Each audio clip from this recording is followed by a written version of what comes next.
वज़ीर आज़म मोहम्मद शहबाज शरीफ इसराइली हमले के खिलाफ इज़हारी यकजहती के लिए वफ़द के हमरा एक रोज़ा दौरे पर कतर पहुंच गए हैं। दोहा एयरपोर्ट पर कतर के नायब वज़ीर आज़म और वज़ीर मुमलिकत बराए दिफा शेख अब्दुर्रहमान बिन हसन अल सानी ने वज़ीर आज़म का इस्तकबाल किया।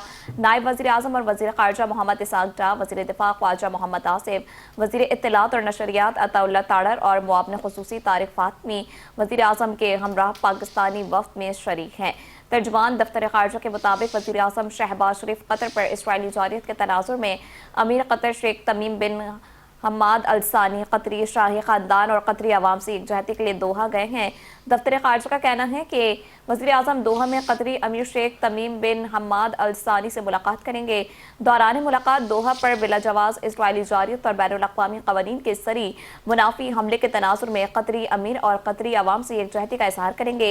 मुलाकात में इसराइल के खत्ते के मुख्तलिफ ममालिक पर बिला जवाज़ हमलों और मुसलसल जारियत के साथ खत्ते में अमन के क़याम के लिए मुशावरत होगी। याद रहे कि कतर और पाकिस्तान के माबैन दरीना तारीख़ी बरादराना ताल्लुकात हैं जो मुश्तरका अक़ीदे और इक़दार पर मबनी हैं।